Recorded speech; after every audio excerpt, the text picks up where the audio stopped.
Hello students, अनंत ज्ञान भाई सज्जन में आप सभी का हार्दिक स्वागत है। यदि आप इस चैनल पर नए हैं तो प्लीज इसे लाइक शेयर एवं सब्सक्राइब जरूर कर लीजिए। आज हम क्लास 12 पॉलिटिकल साइंस राजनीति विज्ञान की चैप्टर 4 सत्ता के वैकल्पिक केंद्र का नोट्स पढ़ेंगे और उसके बारे में चर्चा करेंगे। अब जब 1990 में इस चैप्टर की जो पूर्व की रूपरेखा है उसके बारे में मैं आपको बता देती हूँ कि 1990 के दशक के समाप्त होते ही विश्व में चारों तरफ सत्ता का केंद्रीकरण होने लगा और सत्ता के वैकल्पिक केंद्रों के रूप में तीन महाशक्तियां उभर कर आई। सबसे पहला था यूरोपीय संघ, दूसरा था आसियान और तीसरा था चीन का उभरता हुआ आर्थिक स्वरूप। तो इसमें मतलब इन लोगों ने क्या किया कि जब मतलब विश्व दो ध्रुवीय विश्व में बंट चुका था और उसके बाद में 1990 और 91 के बाद में विश्व एक ध्रुवीय विश्व में हो गया, तो उन लोग इनके बाद में इन देशों ने अपने अपने संगठन में अपने अपने आर्थिक स्वरूप को बदलने की कोशिश की। तो इसमें सबसे पहला था कि सत्ता के वैकल्पिक केंद्र के रूप में किस प्रकार के संगठनों को मान्यता दी जाए। तो सबसे पहला संगठन जो था वो था यूरोपीय संघ। अब इसकी नोट्स पढ़ते हैं। सोवियत संघ के विभाजन के बाद विश्व में अमेरिका का वर्चस्व कायम हो गया और कुछ देशों के संगठनों का उदय सत्ता के वैकल्पिक केंद्र के रूप में हुआ। ये संगठन अमेरिका के प्रभुत्व को सीमित करेंगे क्योंकि ये संगठन राजनीतिक तथा आर्थिक रूप से शक्तिशाली हो रहे हैं। अब क्षेत्रीय संगठन प्रभुसत्ता संपन्न देशों के स्वैच्छिक समुदायों की एक संधि है जो निश्चित क्षेत्र के भीतर हो तथा उन देशों का सम्मिलित हित हो जिनका प्रयोजन उस क्षेत्र के संबंध में आक्रामक कार्रवाई न हो। अब किस प्रकार के क्षेत्रीय संगठन थे, कौन कौन से उभरे? उसमें पहला था यूरोपीय संघ, दूसरा था आसियान, तीसरा था ब्रिक्स और चौथा था सार्क। ये इस प्रकार के क्षेत्रीय संगठन थे जो नई शक्ति के रूप में उभर कर आए थे और इनसे जुड़े हुए देश थे। पहला था चीन, जापान, भारत, इजराइल, रूस। ये सभी देश जो विकसित देश थे, विकासशील देश थे, इन सभी संगठनों से किसी न किसी रूप में जुड़े हुए थे। अब इन संगठनों का उद्देश्य क्या था? सबसे पहला था सदस्य देशों में एकता की भावना का मजबूत होना। अर्थात जब मतलब विश्व दो ध्रुवीय विश्व खेमों में बढ़ चुका था तो उस समय इनमें आपसी दुश्मनी थी, वैमनस्य था, प्रतिस्पर्धा थी। तो इन सबको भुलाकर ये लोग एक नई शुरुआत करना चाहते थे। तब इन संगठनों का निर्माण हुआ और इन संगठनों के जरिए ही ये देश आपस में एकता की भावना को मजबूत करना चाहते थे। दूसरा था क्षेत्रीय सहयोग को बढ़ावा देना, तीसरा था सदस्यों के बीच आपसी व्यापार को बढ़ाना, चौथा था क्षेत्र में शांति और सौहार्द को बढ़ाना और अंतिम था विवादों को आपसी बातचीत द्वारा निपटाना था। तो युद्ध की स्थिति का कम से कम न होना। अब इसी के तहत जब यूरोपीय संघ का मतलब उद्भव हुआ तब मतलब यूरोपीय संघ ने सोचा कि हम अपनी दुश्मनी को भुला दें और एक नई तरीके से शुरुआत करते हैं। तो उन लोगों ने अपने मतलब कई राष्ट्रों को मिलाकर एक यूरोपीय संघ का निर्माण किया और उसके तहत मतलब जो भी इनका नुकसान हुआ था द्वितीय विश्व युद्ध के बाद यूरोप को बहुत नुकसान पहुंचा था और अमेरिकी खेमे के पश्चिमी यूरोप की अर्थव्यवस्था को दोबारा खड़ा करने के लिए अमेरिका ने जबरदस्त मदद की। अर्थात जब अमेरिका का जो मतलब नाटो संगठन बन चुका था तो उसके बाद अमेरिका ने यूरोपीय संघ को दोबारा खड़ा करने के लिए उसकी मदद की, आर्थिक मदद की, जिसे मार्शल योजना के नाम से जाना जाता है।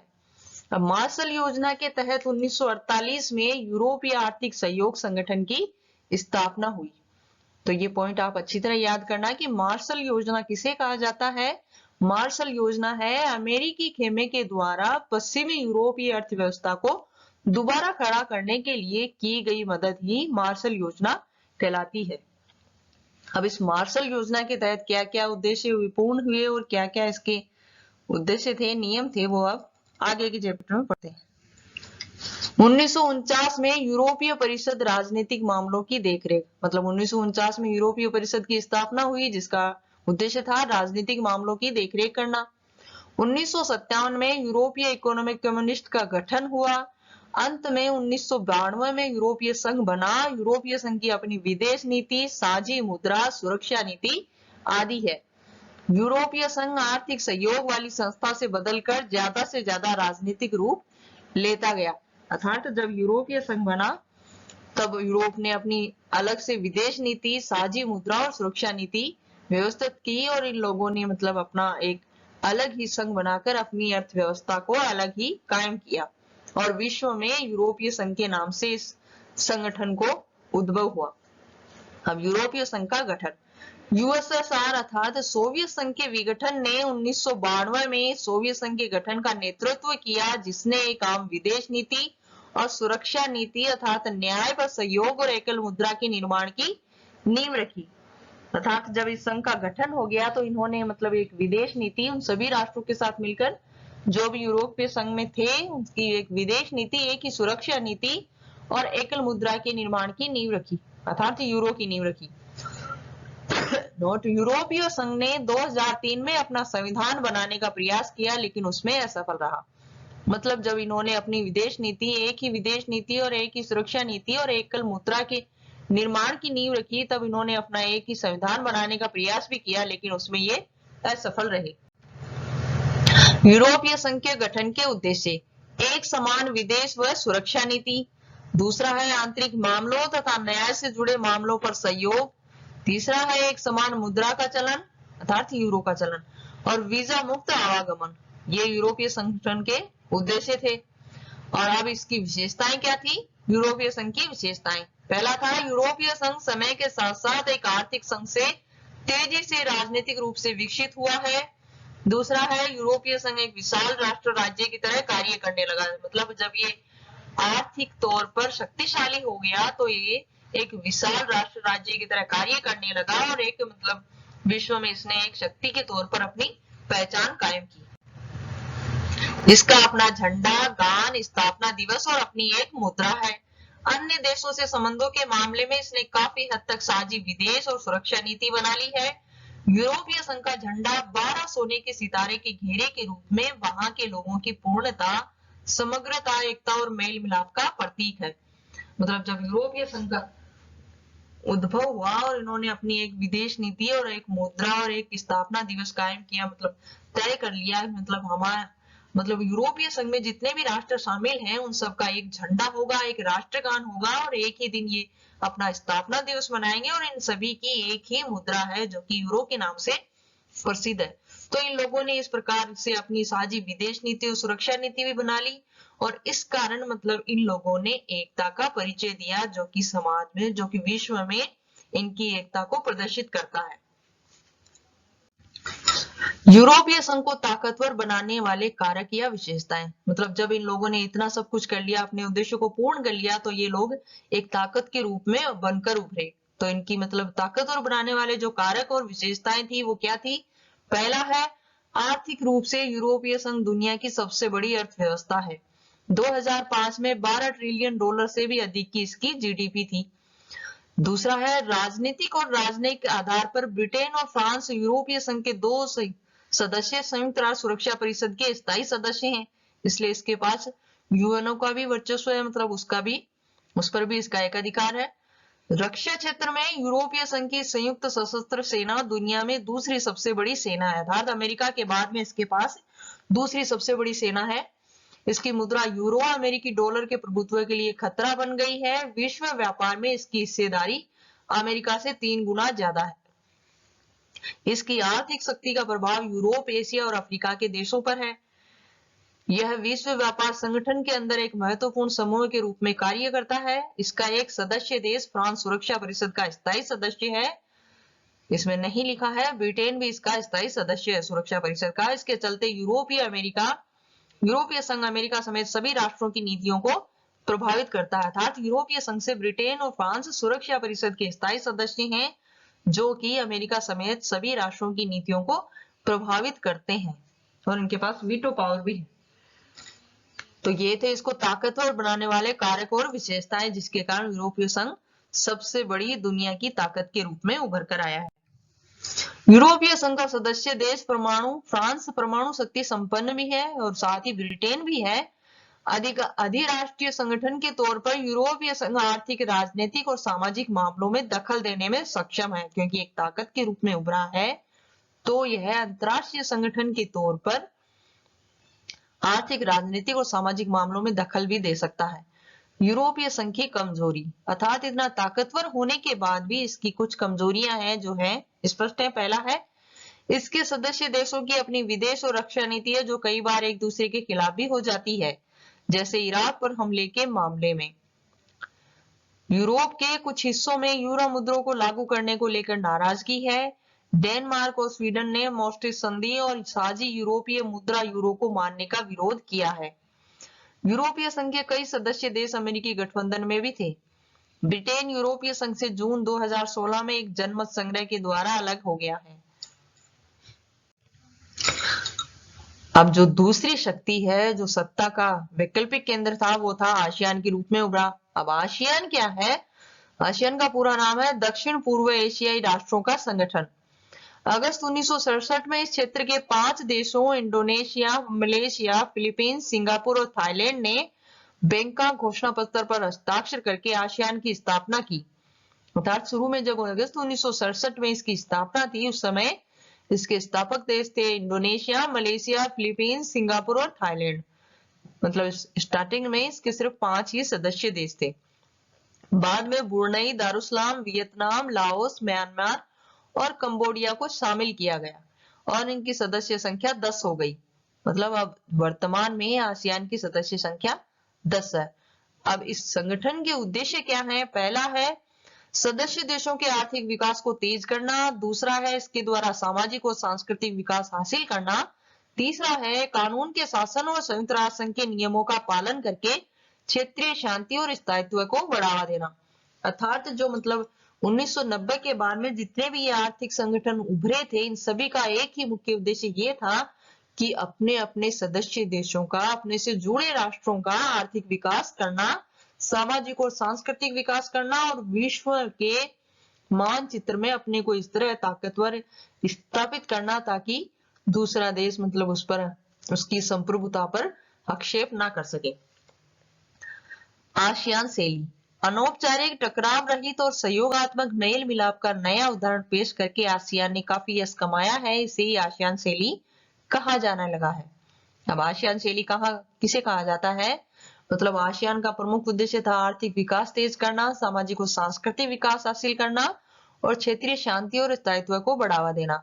तो इस प्रकार मतलब इसने अनौपचारिक, टकराव रहित और सहयोगात्मक मेल मिलाप का नया उदाहरण पेश किया सभी राष्ट्रों के साथ में। तो इसी शैली को इसे आसियान शैली कहा जाने लगा और इससे इसका काफी कुछ नाम भी हुआ।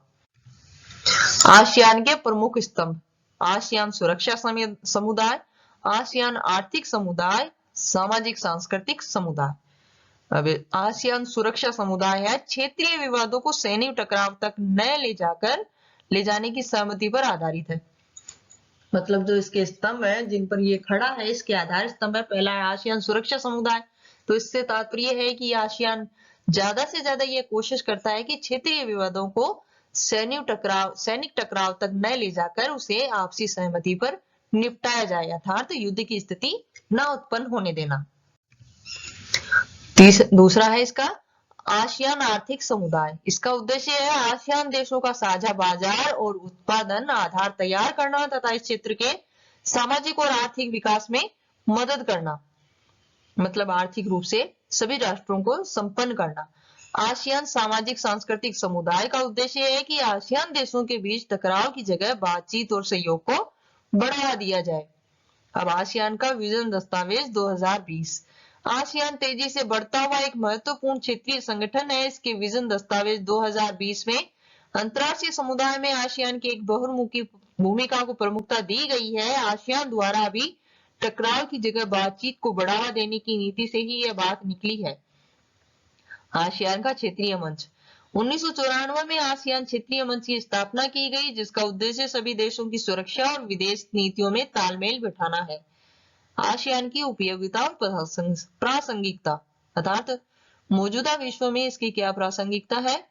आसियान की मौजूदा आर्थिक शक्ति खास तौर से भारत और चीन जैसे तेजी से विकसित होने वाले एशियाई देशों के साथ व्यापार और निवेश के मामले में प्रदर्शित होती है। आसियान ने निवेश, श्रम और सेवाओं के मामले में मुक्त व्यापार क्षेत्र बनाने पर भी ध्यान दिया है। अमेरिका तथा चीन ने भी मुक्त व्यापार क्षेत्र बनाने में रुचि दिखाई है। अर्थात मौजूदा विश्व में इसकी प्रासंगिकता भी है और उपयोगिता भी है, क्योंकि इसने एशियाई देशों के साथ व्यापार और निवेश के मामले में इसकी जो मौजूदा आर्थिक शक्ति है वह प्रदर्शित हो रही है, और इसने निवेश, श्रम और सेवाओं के मामले में मुक्त व्यापार क्षेत्र बनाने पर भी ध्यान दिया है। अब आसियान और भारत, मतलब आसियान के साथ भारत के कैसे संबंध रहे हैं। 1991 के बाद भारत ने पूर्व की ओर देखो की नीति अपनाई है। भारत ने आसियान के 2 सदस्य देशों सिंगापुर और थाईलैंड के साथ मुक्त व्यापार का समझौता किया है। भारत आसियान के साथ भी मुक्त व्यापार संधि करने का प्रयास कर रहा है। आसियान की असली ताकत अपने सदस्य देशों, सहभागी सदस्यों और बाकी गैर क्षेत्रीय संगठनों के बीच निरंतर संवाद और परामर्श करने की नीति में है। यह एशिया का एकमात्र ऐसा संगठन है जो एशियाई देशों और विश्व शक्तियों को राजनीतिक और सुरक्षा मामलों पर चर्चा के लिए मंच उपलब्ध कराता है। हाल ही में भारतीय प्रधानमंत्री ने आसियान देशों की यात्रा की तथा विभिन्न देशों में सहयोग बढ़ाने पर समझौते किए तथा पूर्व की ओर देखो नीति के स्थान पर पूर्वोत्तर कार्य नीति की संकल्पना प्रस्तुत की है।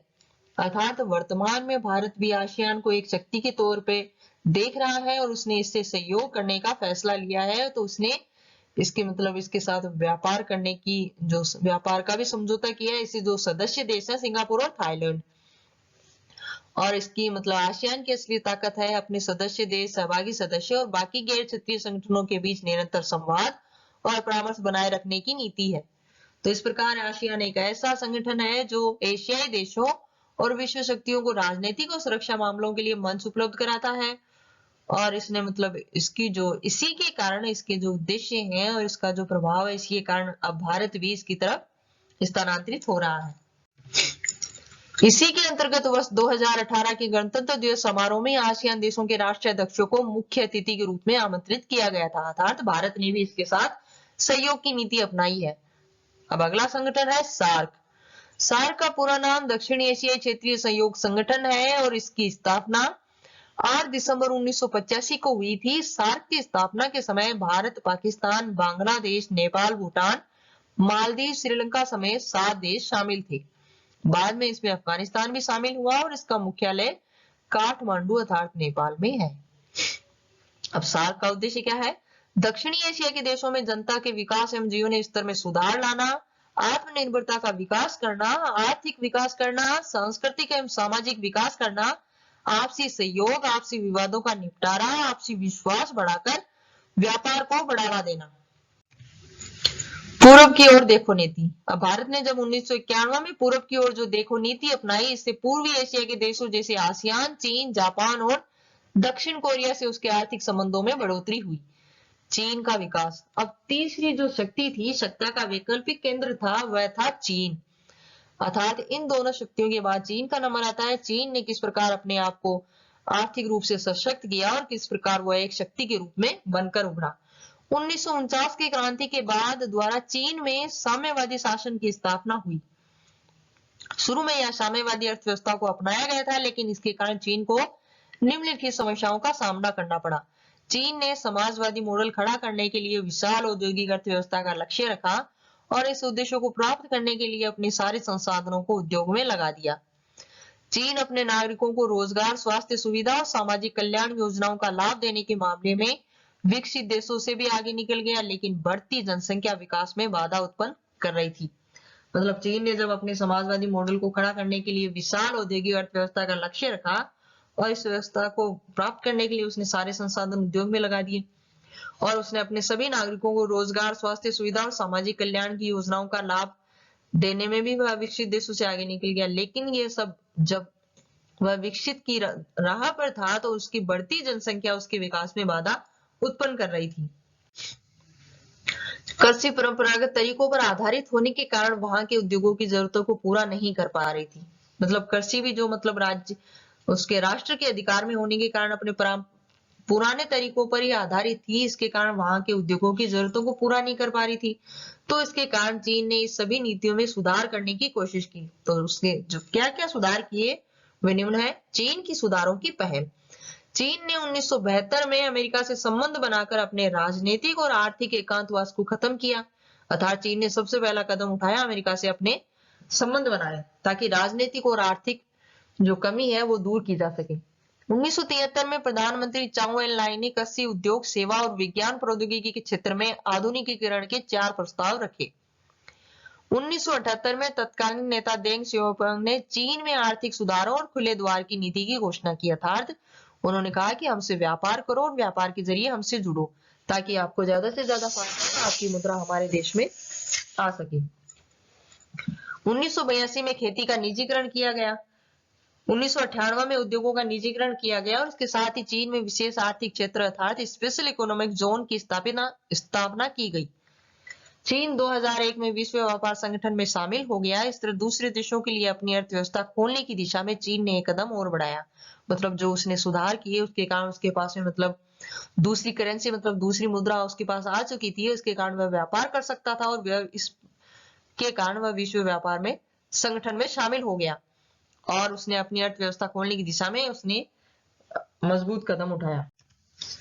चीनी सुधारों का नकारात्मक पहलू, मतलब उसने जो सुधार किए उसके कुछ नकारात्मक पहलू भी उभर के आए। उसमें पहला था वह आर्थिक विकास का लाभ समाज के सभी सदस्यों को प्राप्त नहीं हुआ। पूंजीवादी तरीकों को अपनाए जाने से बेरोजगारी बढ़ी है। वह महिलाओं के रोजगार और काम करने के हालात संतोषजनक नहीं थे। गांव व शहर के और तटीय व मुख्य भूमि पर रहने वाले लोगों के बीच आय में अंतर बढ़ा है। विकास की गतिविधियों ने पर्यावरण को काफी हानि पहुंचाई है। चीन में प्रशासनिक और सामाजिक जीवन में भी भ्रष्टाचार बढ़ा। अब चीन के साथ भारत के जो संबंध थे वह विवाद के क्षेत्र में देखते हैं। पहले 1950 में चीन द्वारा तिब्बत को हड़पने तथा भारत चीन सीमा पर बस्तियां बनाने के फैसले से दोनों देशों के संबंध एकदम बिगड़ गए। अगला पॉइंट है चीन ने 1962 में लद्दाख और अरुणाचल प्रदेश पर अपने दावे को जबरन स्थापित करने के लिए भारत पर आक्रमण किया और चीन द्वारा पाकिस्तान को मदद देना। मतलब इस प्रकार की जो उसने अपना जो सत्ता हस्तांतरण मतलब शक्ति प्रदर्शित कर रहा था वह है भारत पर, तो इसके कारण मतलब इन दोनों ही देशों में तनातनी हो गई और विवाद के वो मुख्य बिंदु स्पष्ट हो गए। मतलब एक तो वह चीन पाकिस्तान को मदद कर रहा था आतंकवादी गतिविधियों में, दूसरा था उसने लद्दाख और अरुणाचल प्रदेश पर अपना दावा स्थापित कर दिया जबरन, और वह चीन ऐसा कर रहा था कि मतलब उसने 1950 में भारत चीन सीमा पर बस्तियां बनानी चाहिए और उसका मतलब जो भारत का क्षेत्र था उसको हड़पना चाहा। तो इन सभी कारणों से मतलब क्या हुआ, चीन भारत के परमाणु परीक्षणों का विरोध करता रहा है और 1962 में इसका युद्ध भी हुआ। बांग्लादेश तथा म्यांमार से चीन के सैनिक संबंध को भारतीय हितों के खिलाफ माना जाता है। संयुक्त राष्ट्र संघ ने आतंकी संगठन जैसे मोहम्मद पर प्रतिबंध लगाने वाले प्रस्ताव को पेश किया और चीन द्वारा वीटो पावर का प्रयोग करने से यह प्रस्ताव निरस्त हो गया, अर्थात उसने पाकिस्तान की मदद की। भारत ने अजहर मसूद के आतंकवादी घोषित करने के लिए संयुक्त राष्ट्र संघ में प्रस्ताव पेश किया जिस पर चीन ने वीटो पावर का प्रयोग किया। चीन की महत्वाकांक्षी योजना वंस बेल्ट वन रोड जो कि पीओके से होती हुई गुजरेगी, उसे भारत को घेरने की रणनीति के तौर पर लिया जा रहा है। वर्ष 2017 में भूटान के भूभाग परंतु भारत के लिए सामरिक रूप से अत्यंत महत्वपूर्ण डोकलाम पर आधिपत्य के दावे को लेकर दोनों देशों के मध्य लंबा विवाद चला जिससे दोनों देशों के मध्य संबंध तनावपूर्ण हो गए। परंतु इस विवाद के समाधान के लिए भारत ने धैर्यपूर्ण प्रयासों और भारत के रुख को वैश्विक स्तर पर सराहा गया। मतलब चीन ने बहुत कोशिश की कि मतलब भारत के साथ विवाद करता रहे, लेकिन फिर भी भारत ने अपने धैर्यपूर्ण प्रयासों के जरिए इस विवाद को आगे नहीं बढ़ने दिया और युद्ध जैसी स्थिति उत्पन्न नहीं होने दी। तो इस प्रकार भारत के रुख को वैश्विक स्तर पर सराहा गया। अब चीन के साथ भारत के संबंध, जब सहयोग का दौर चला 1970 के दशक के बाद। 1970 के दशक में चीनी नेतृत्व बदलने से अब वैचारिक मुद्दों की जगह व्यवहारिक मुद्दे प्रमुख हो रहे हैं। 1988 में प्रधानमंत्री राजीव गांधी ने चीन की यात्रा की जिसके बाद सीमा विवाद पर यथास्थिति बनाए रखने की पहल की गई और दोनों देशों ने सांस्कृतिक आदान प्रदान, विज्ञान और तकनीकी के क्षेत्र में परस्पर सहयोग और व्यापार के लिए सीमा पर 4 पोस्ट खोलने हेतु समझौते किए गए हैं। 1999 से द्विपक्षीय व्यापार 30% सालाना की दर से बढ़ रहा है। विदेशों में ऊर्जा सौदा हासिल करने के मामलों में भी दोनों देश सहयोग के द्वारा हल निकालने पर राजी हुए हैं। वैश्विक धरातल पर भारत और चीन ने विश्व व्यापार संगठन जैसे अन्य अंतरराष्ट्रीय आर्थिक संगठनों के संबंध में एक जैसी नीतियां अपनाई है। तो इसी के साथ आपका ये चैप्टर यहीं समाप्त होते हैं और ये क्लास भी यहीं समाप्त हो रही है। इस वीडियो को देखने के लिए आपका बहुत बहुत धन्यवाद। अगली क्लास का इंतजार करते रहिए, तब तक के लिए अलविदा।